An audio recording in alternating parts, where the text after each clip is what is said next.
El libro de Hechos, estamos en el capítulo 12 para este día, y durante estas semanas que hemos estado estudiando este libro, hemos visto cómo el Señor ha ido bendiciendo a la iglesia ha ido en crecimiento, la palabra de Dios se ha ido extendiendo, no solamente en Jerusalén, en Judea, en Samaria, ha llegado a los gentiles. El capítulo anterior vimos que en Antioquía ya inicia la primera iglesia gentil, ¿verdad? Bernabé ha sido enviado a este lugar, va y se trae a Saulo para que lo acompañe. Durante un año han estado enseñando a la iglesia, y hemos visto cómo también, por otro lado, el sistema de este mundo ha tratado de oponerse completamente, se ha opuesto completamente a la obra del Señor, y lo continúa haciendo.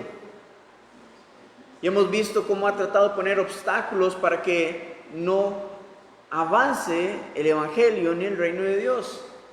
Pero, hermanos, cuando la voluntad de Dios es que Él se extienda su palabra a toda criatura, no hay nada que la pueda detener. Lamentablemente, hoy vamos a ver cómo uno de los apóstoles es asesinado. Jacobo, el hermano de Juan, también conocido como Santiago. Digo lamentablemente porque es una muerte injusta a manos del rey Herodes, que probablemente por situaciones políticas de buscar favor delante del pueblo, porque él simpatiza con los judíos, y los judíos estaban en contra del cristianismo. Por buscar su favor, él es que comienza a hacer estas cosas, a perseguir a la iglesia. No tiene el temor de Dios en su corazón. Entonces, es lamentable la pérdida de uno de los apóstoles. Juntamente con esto, después de ver que al pueblo le ha agradado que haya hecho esto, va por Pedro. Entonces lo va a encarcelar y lo va a preparar para que después de la Pascua poder también darle muerte delante del pueblo. Pero con lo que no cuenta es que hay una iglesia unida en oración. Con lo que no cuenta él es que Dios va a involucrar a la iglesia a través de la oración, de intercesión, para que Él libere a Pedro. Y por último, al final del capítulo veremos que él trata de robar la gloria de Dios, trata de hacerse a él mismo glorificado por medio de las palabras del pueblo, diciéndole o dándole a entender que él es como un Dios y no solamente un hombre. Y esto entonces va a tener consecuencias, porque Dios es celoso de su gloria y él va a morir. Y en contraste a esto, mientras él disminuye y muere, la iglesia dice que la palabra del Señor crece y se multiplica y avanza. Entonces, vamos a iniciar este mensaje viendo el poder que tiene la oración. Capítulo 12 de Hechos, versículo 1. Nos dice: en aquel mismo tiempo el rey Herodes echó mano a algunos de la iglesia para maltratarles, y mató a espada a Jacobo, hermano de Juan, y viendo que esto agradó a los judíos, procedió a prender también a Pedro. Eran entonces los días de los panes sin levadura. Este rey Herodes que tenemos acá es parte de la dinastía de los herodianos.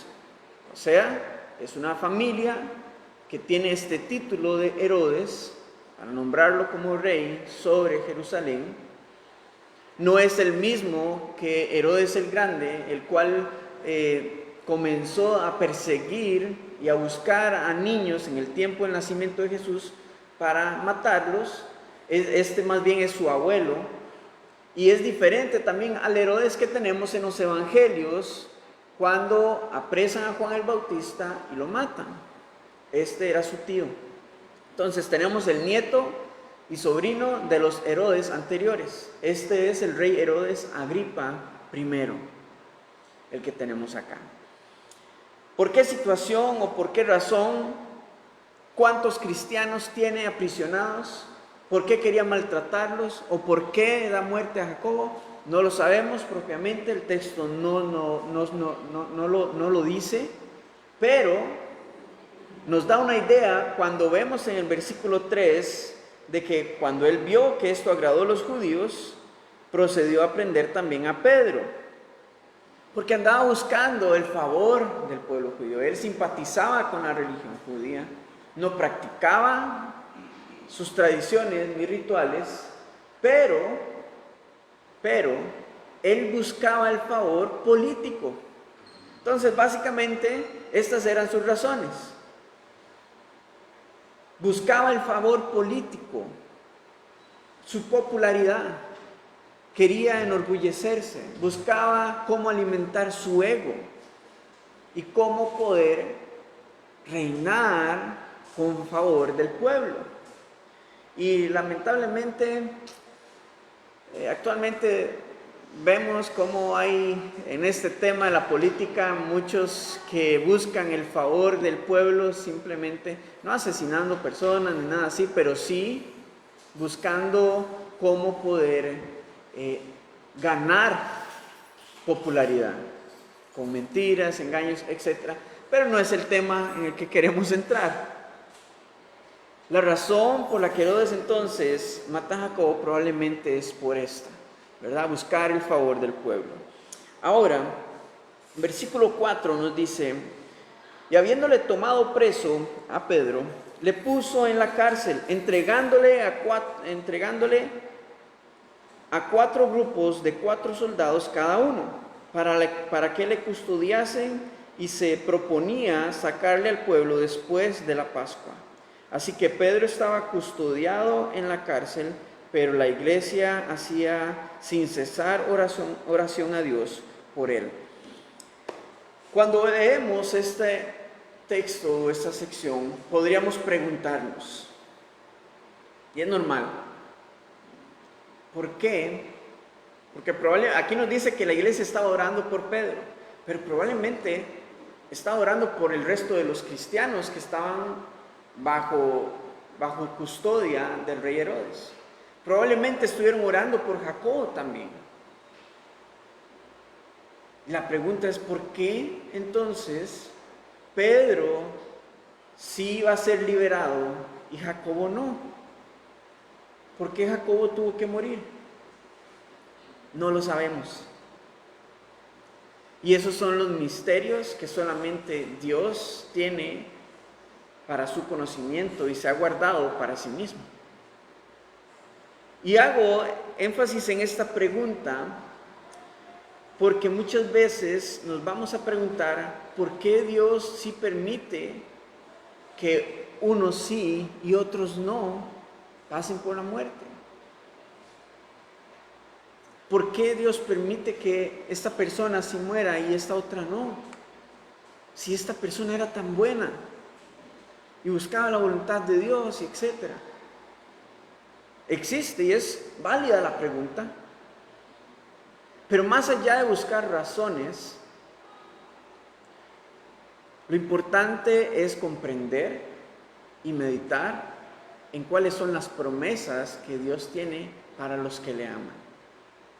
Porque no podemos dar una explicación razonable, porque nuestro entendimiento es sumamente limitado comparado a la sabiduría de Dios. Y el Señor le ha prometido a sus discípulos: en este mundo tendréis aflicción. Y es lo que ellos están viviendo.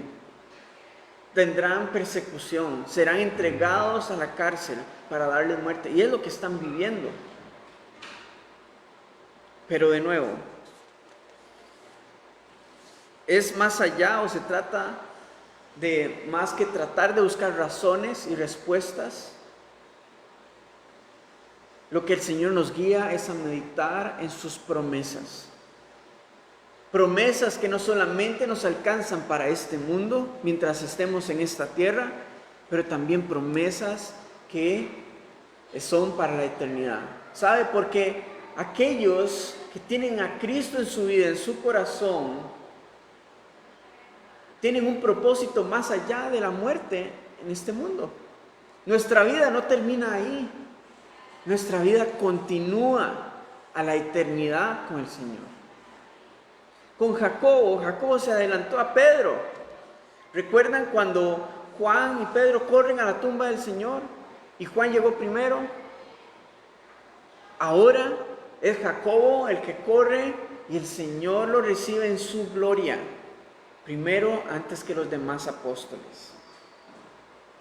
Esa es la perspectiva que deberíamos de tener. Esto no quita el dolor, la angustia y el dolor tan profundo en nuestras vidas y corazones de cuando un ser querido muere. Pero podemos refugiarnos en las promesas que el Señor tiene para sus hijos, en la esperanza y en el consuelo de su Espíritu. Podemos refugiarnos en el consuelo. Él es nuestro consolador, Él es nuestra fortaleza, Él es nuestra torre fuerte. Esas son sus promesas, pero también que nos tiene para vida eterna, para una gloria eterna, para un cielo nuevo, una tierra nueva. Y ese debería ser también nuestro anhelo. Entonces, más allá de buscar respuestas, el punto es encontrar la razón y el propósito y meditar y descansar en las promesas de nuestro Señor, para saber de que en Él todo estará bien y que todo aquel que muere en Cristo estará en su presencia gloriosa por la eternidad. Y para nosotros que quedamos acá, Él ha provisto de su Espíritu y de sus promesas para traer consuelo, fortaleza, sabiduría, paz, sanidad, entendimiento y todas sus promesas. Continuando, en versículo 3, retomando lo que leímos, y viendo que esto agradó a los judíos, procedió también a prender a Pedro. Eran entonces los días de los panes sin levadura, y habiéndole tomado preso, le puso en la cárcel, entregándole a 4 grupos de 4 soldados cada uno, para que le custodiasen, y se proponía sacarle al pueblo después de la Pascua. 16 soldados preparados para matar, para la guerra, fuertes, indiscutibles, son enviados para custodiar a Pedro. Probablemente Herodes sabe que Pedro y Juan habían escapado de la cárcel pública en el capítulo 5, cuando los judíos los tenían ahí bajo custodia, y que luego se perdieron y no saben dónde están. Cuando los encontraron fue enseñando en el templo. Entonces posiblemente Herodes sabe esto, así que él se va a asegurar de que no se escape. Y esta guardia consistía en que cada uno de ellos, cada grupo de soldados, eran 4, 2 eran amarrados, eran amarrados de cada lado del prisionero, de sus manos, de sus pies, y otros 2 estaban afuera de la celda haciendo la guardia. Cada 6 horas cambiaban de turno. Y aparte de eso, después de que estaba la celda, más allá estaba la puerta de hierro, la cual nadie podía ni entrar ni salir sin el consentimiento del encargado de la cárcel.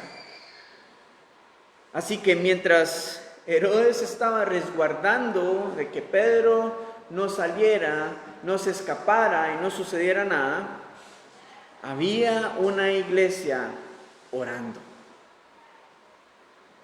Y es interesante porque vemos que él espera a que pase la Pascua para poder entregar a Pedro a muerte delante del pueblo, porque él conoce la ley judía y sabe que en una de estas fiestas grandes, como es la Pascua, era ilegal o era contra la ley judía asesinar a alguien o darle muerte a alguien. Y digo que es interesante porque si vamos al Evangelio o a los Evangelios, nos damos cuenta de que durante la semana de la fiesta de la Pascua, ¿quién fue asesinado? Nuestro Señor Jesucristo. Y es ahí entonces donde podemos ver la voluntad soberana de Dios que va sobre la ley de los hombres. Porque sí, el pueblo consintió diciéndole a Poncio Pilato, crucifíquenle, consintiendo su muerte desde su corazón para Jesús. Y él fue crucificado durante la fiesta de la Pascua. Pero, era la voluntad de Dios que fuese de esta manera, para que se cumpliese con las profecías, con los tiempos, con los espacios, con todo lo que él había dicho en el Antiguo Testamento y a través de los profetas acerca del Mesías. Y para que el sacrificio perfecto, el cual era en el mismo momento en donde estaban siendo sacrificados los corderos, ofrecidos delante de Dios para la purificación de los pecados, el sacrificio perfecto del Cordero de Dios fuese hecho y se cumpliera así con todo el ritual que se necesitaba. Entonces, vemos las decisiones de los hombres, pero la soberanía de Dios utilizando todo para que su voluntad se cumpla, quieran o no quieran creer en Él. Y es lo que estamos viendo también ahora con el rey Herodes. Él está resguardando a Pedro para después de la Pascua. Entonces, lo interesante con esto es que la muerte de Jesucristo fue ilegal, pero estaba dentro de la voluntad de Dios que fuese así. Ahora, entonces vamos a ver lo que sucede en el versículo 5. El pero de Dios ante las circunstancias que los hombres y que este mundo pone en estrecho a los creyentes. Pero la iglesia hacía sin cesar oración a Dios por él. Y esta frase lo que nos quiere dar a entender es de que la iglesia estaba de una manera comprometida, ferviente, todo su entendimiento y toda su capacidad estaba concentrada y enfocada en la oración, en la intercesión por Pedro. Y lo hermoso de esto es que Dios se deleita cuando la iglesia se une en oración, en una sola fe, en un mismo espíritu. Él se deleita en esto. Y precisamente para ese momento la oración de la iglesia estaba alineada con la voluntad de Dios también. Porque Dios lo va a liberar, va a responder a la oración. Porque esa es su voluntad. Y está involucrando a la iglesia a que puedan orar, a que puedan ser involucrados dentro de su obra. No solamente haciendo el Señor nos involucra, sino también a través de la oración. Aunque muchas veces nosotros no comprendamos los misterios de Dios, y a veces su respuesta a nuestra oración puede ser un no, como con Jacobo, o puede ser un sí, como va a suceder con Pedro. Muchas veces también la respuesta del Señor puede ser aún no. Y toma tiempo. Y vamos a ver cómo la iglesia se va a sorprender. No creían que Pedro estaba ahí tocando a la puerta. Más adelante lo vamos a ver en el texto. Porque Dios puede hacer su obra y contestar nuestras oraciones de manera inmediata. Pero otras veces va a tomar tiempo. Y ese tiempo que puede tomar puede ser una semana, meses, años, no sabemos. Solo el Señor dentro de su voluntad. Pero ese aún no es una respuesta y nos llama a confiar en Él de igual manera. Y es curioso porque, bueno, no me voy a adelantar, vamos a continuar con nuestro texto. Porque a pesar de las respuestas que el Señor nos da, sea un sí o un no, aún no, Él nos ha provisto de su Espíritu para que Él nos fortalezca en medio de las circunstancias, ¿sabe? Versículo 6 dice: y cuando Herodes le iba a sacar aquella misma noche, estaba Pedro durmiendo entre dos soldados, sujeto con 2 cadenas, y los guardas delante de la puerta custodiaban la cárcel. Y he aquí que se presentó un ángel del Señor, Y una luz resplandeció en la cárcel, y tocando a Pedro en el costado, le despertó diciendo: levántate pronto. Y las cadenas se le cayeron de las manos. Le dijo el ángel: cíñete y átate las sandalias. Y lo hizo así, y le dijo: envuélvete en tu manto y sígueme. Y saliendo le seguía, pero no sabía que era verdad lo que hacía el ángel, sino que pensaba que veía una visión. Habiendo pasado la primera y la segunda guardia, llegaron a la puerta de hierro que daba a la ciudad, la cual se les abrió por sí misma, y salidos pasaron una calle, y luego el ángel se apartó de él. Pedro no tiene problemas para dormir en lo absoluto. La noche que el Señor fue entregado, estaban orando, y las 3 veces que vino a ver a sus discípulos, estaban durmiendo. Y ahora, pero la situación es diferente a la que vemos ahora. Se ha quitado las sandalias, él está dormido, la luz resplandeciente que a veces uno dice: pero ¿quién encendió la luz? A él no lo estorbó. Él está atado a 2 soldados y duerme plácidamente.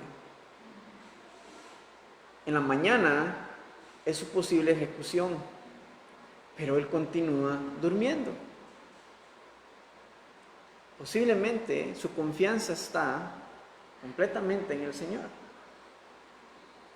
en sus promesas, en sus palabras, y eso le permite a él descansar.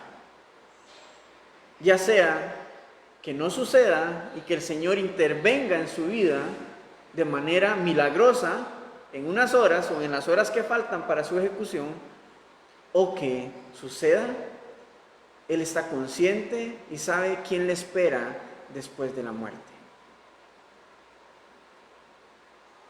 Él está confiado completamente en su Señor. Pero posiblemente también él recuerde lo que Jesús le dijo a la orilla del mar de Galilea. Vamos a Juan capítulo 21.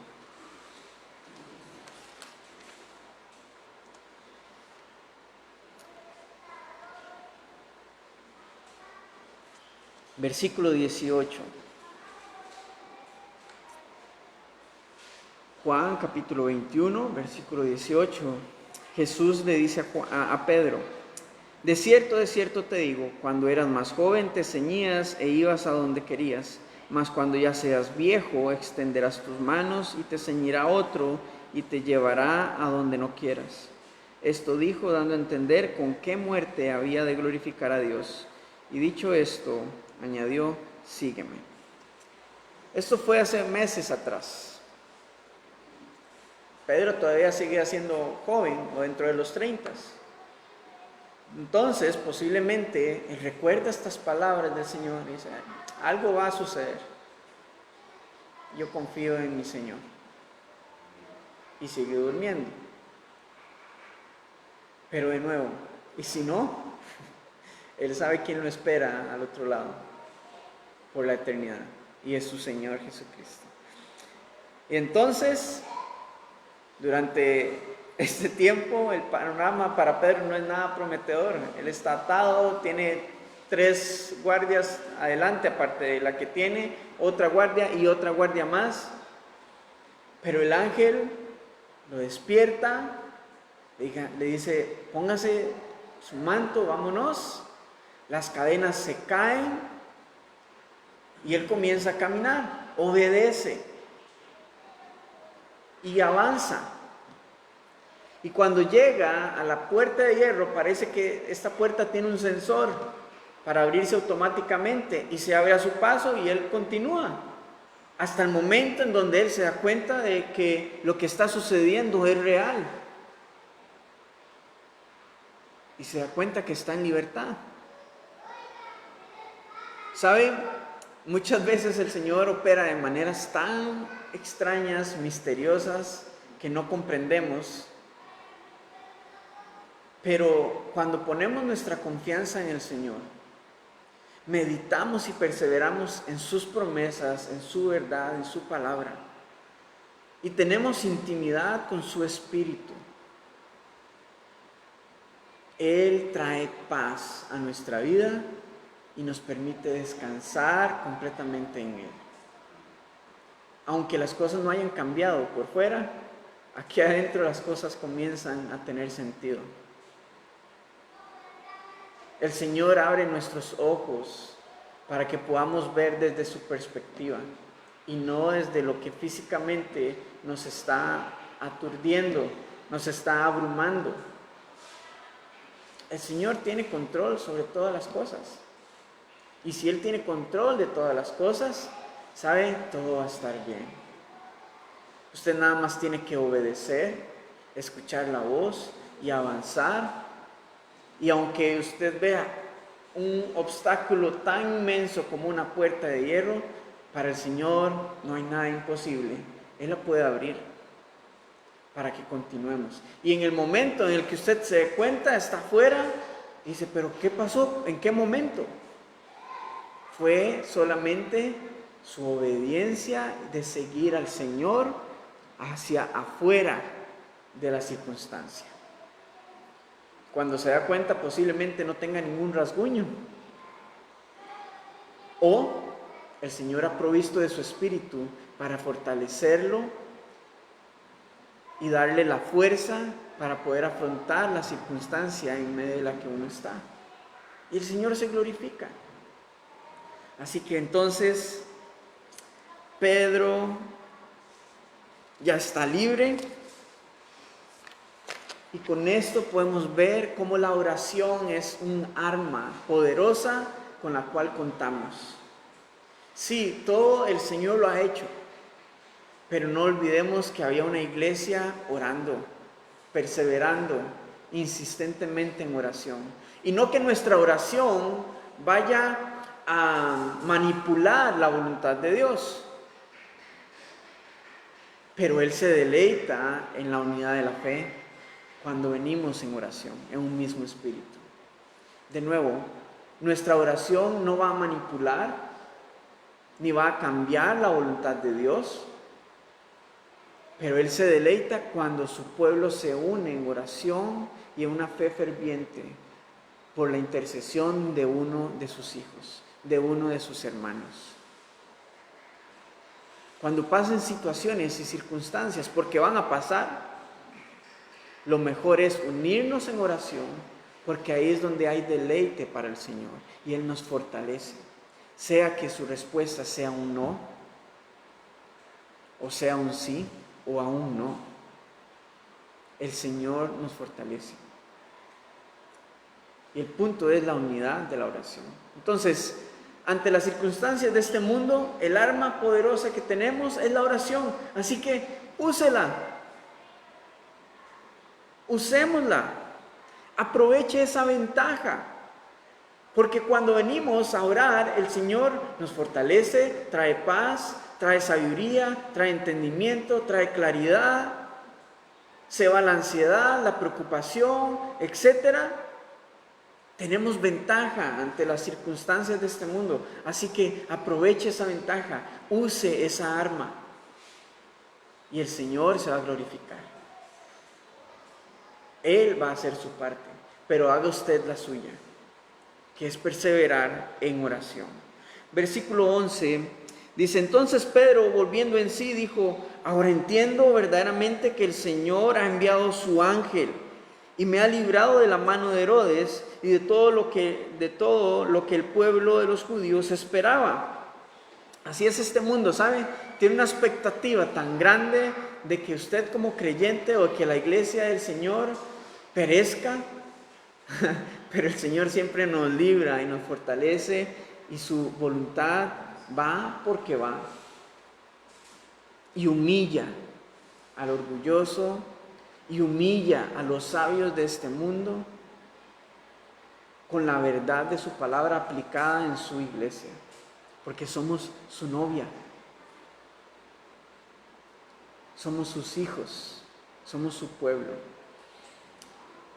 Versículo 12 dice, y habiendo considerado esto, llegó a casa de María, madre de Juan, el que tenía por sobrenombre Marcos, donde muchos estaban reunidos orando.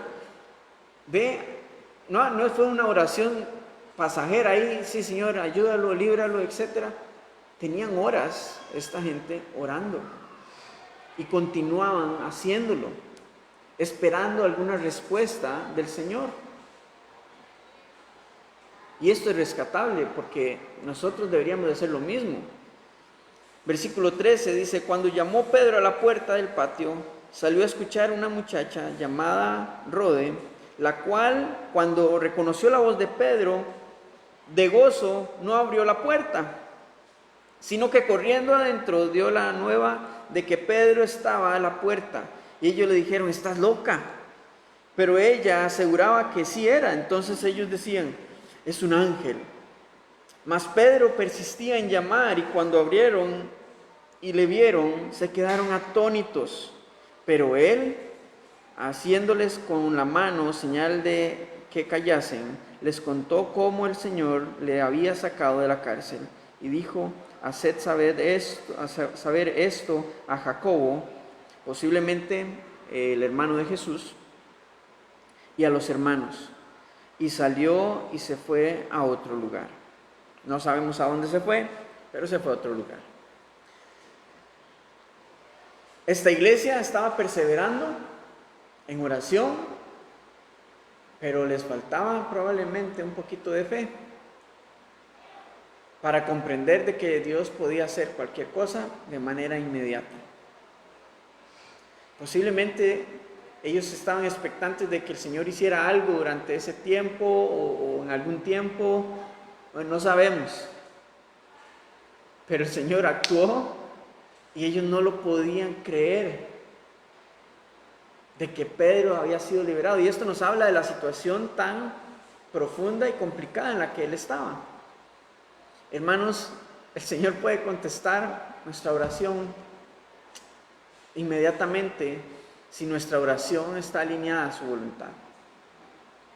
Y solo el Espíritu Santo es quien nos puede guiar en oración. Por eso la importancia de hacer con entendimiento nuestras oraciones, no con repeticiones ni palabrerías, sino con entendimiento de que Él puede hacer la obra, sabiendo de que estamos exponiendo todas las peticiones de nuestro corazón, nuestros anhelos, deseos, pero sometiendo todas las cosas delante de su voluntad, para que Él sea quien responda conforme a ella.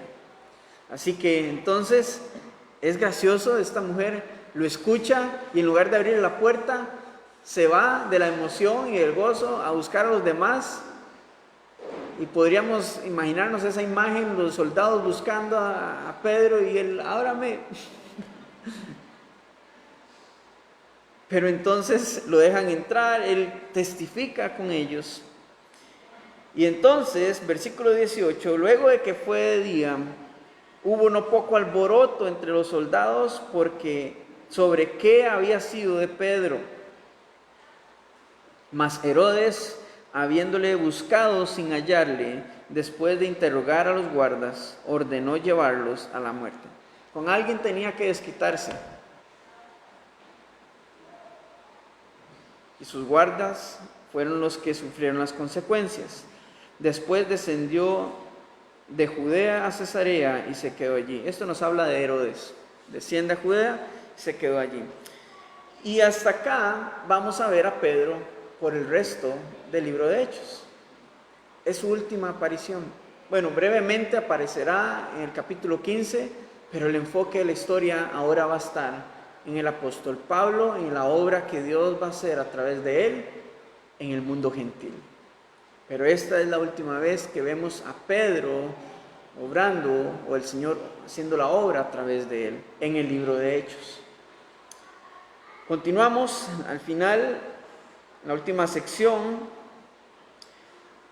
Dice: y Herodes estaba enojado contra los de Tiro y de Sidón, pero ellos vinieron de acuerdo ante él y sobornando Blasto, que era camarero mayor del rey, pedían paz porque su territorio era abastecido por el del rey. No sabemos qué situación había provocado el enojo de Herodes, pero estas ciudades estaban bajo el gobierno del Imperio Romano y precisamente Herodes era quien abastecía a estos pueblos de alimento.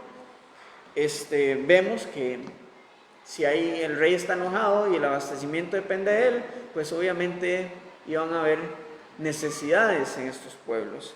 Pero ellos se las ingeniaron tratando de sobornar al encargado de esta área.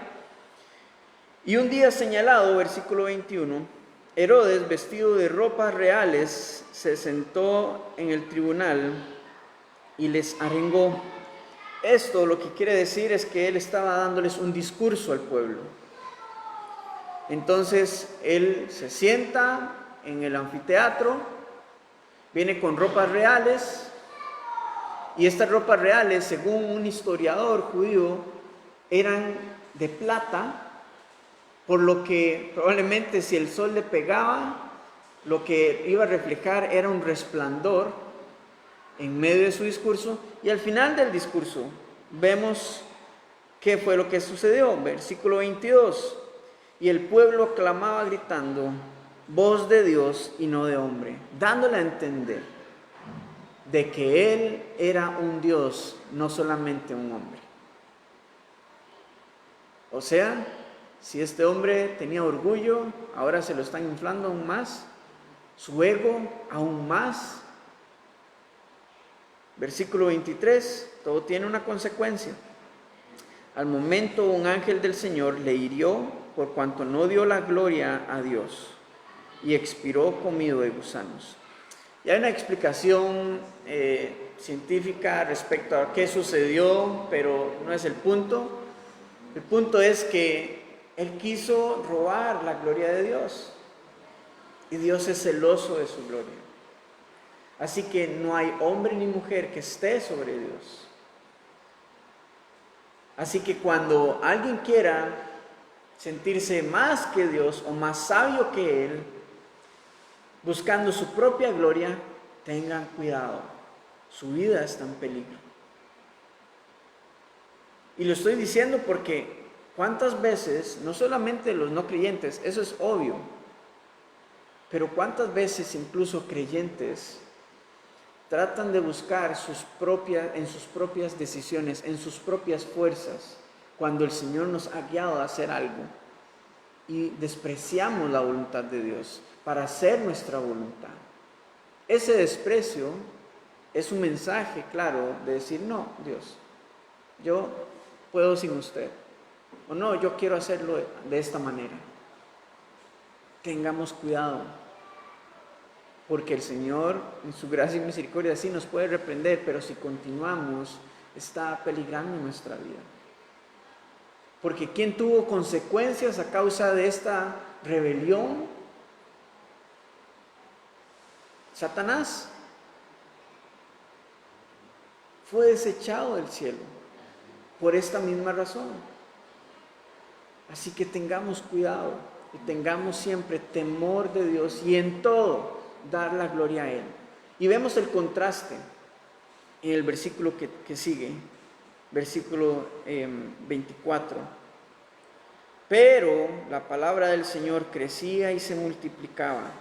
Y Bernabé y Saulo, cumplido su servicio, volvieron de Jerusalén, llevando también consigo a Juan, el que tenía por sobrenombre Marcos. Ahí ellos están regresando a Antioquía. El capítulo que sigue está hablando acerca del ministerio de ellos ahí y de cómo a partir de ahí el Señor envía a Saulo y a Bernabé en sus viajes misioneros. Pero digo que vemos el contraste acá porque la iglesia sabe quién es su Dios, quién es su Salvador y quién es el que va abriendo camino delante de ella. Y están dando la gloria a Él. Por eso el Señor hace crecer su palabra, hace crecer su iglesia, la continúa extendiendo y la multiplica. Así que en todo, no olvidemos que aunque somos vasos de barro, somos siervos del Señor, la obra continúa siendo solamente de Él. Entonces, hermanos, el Señor se agrada de la unidad de la iglesia cuando en un mismo espíritu, en una misma fe, nos unimos en oración, porque eso es como nuestra fortaleza inquebrantable. Cuando nos animamos y oramos unos por otros, con un amor fraternal, de manera sincera, con convicción de que el Señor puede hacer la obra, pero también sabiendo de que todo opera bajo su voluntad.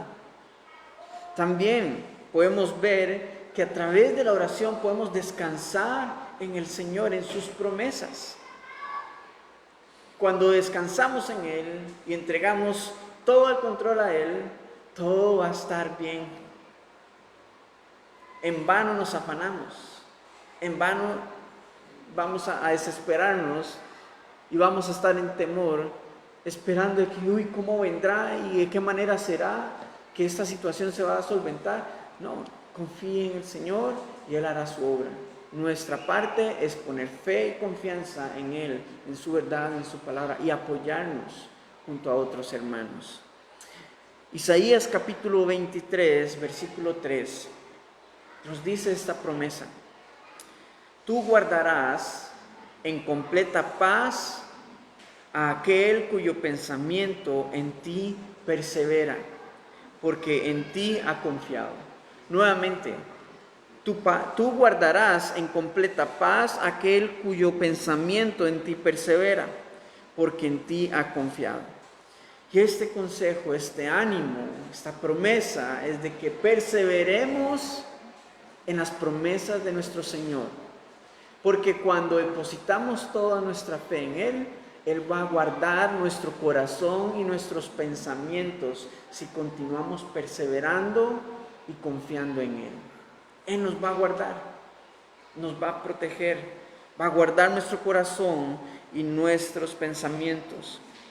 Hermanos, y por último, cuando el Señor nos use para su gloria, recuerde que la gloria siempre es de Él. Somos siervos, instrumentos suyos, parte de su cuerpo, pero Él es la cabeza. Así que recordemos esto una y otra vez. Y de nuevo, cuando el Señor quiera cumplir su voluntad, nada la va a detener. No hay nada que pueda detener de que su voluntad se cumpla. Y si el Señor quiere traer crecimiento a su iglesia, quiere traer madurez espiritual, quiere traer bendición y verdad a su iglesia, Él lo va a hacer. Confiemos en Él. Pero nosotros hagamos nuestra parte. Estemos dispuestos y con corazones abiertos a ser usados por Él conforme a su voluntad. Y si el Señor nos quiere usar a través de la oración y de la intercesión para orar en la vida de alguien, gloria a Dios. No fue su oración, fue que Él lo involucró dentro de su obra. Y esta oración se alineó a su voluntad. Y Él así lo hizo. Amén. Gloria a Dios. Porque podemos descansar hasta en eso. No es nuestra responsabilidad arreglar el mundo. Nuestra parte en este mundo es ser siervos de Él, herramientas e instrumentos suyos para su gloria. Padre, te damos gracias en esta mañana por tu palabra. Gracias por traer verdad, sabiduría a nuestras vidas, a nuestros corazones a través de ella. Padre Celestial, rendimos delante de ti nuestros corazones para que todo sea para tu gloria, que tú seas quien reciba todo honor, toda adoración, toda exaltación, que seas tú quien esté sentado en el trono de nuestras vidas, en nuestros corazones y en nuestra iglesia. Señor, y ponemos delante de ti esta palabra para que tú, por favor, nos ayudes a procesarla y a aplicarla en nuestras vidas. Y ayúdanos si nos cuesta la oración. Ayúdanos, Señor, a que esta práctica sea de manera diaria, verdadera, constante, y que podamos perseverar en tu palabra, Señor. Pon un hambre y una sed en nuestras vidas para alimentarnos de tu palabra y poder meditar en tus promesas, en tu verdad, Señor, y orar a través de esto, Señor. Sabiendo de que tu voluntad Es buena, agradable, perfecta, pero sobre todo es soberana, sobre todos los hombres. Y nada ni nadie podrá estorbar para que tu voluntad se cumpla. Nada, Señor. Confiamos en esto. Te damos toda la honra y la gloria a ti. En el nombre de Jesús oramos. Amén y amén. Gloria al Señor.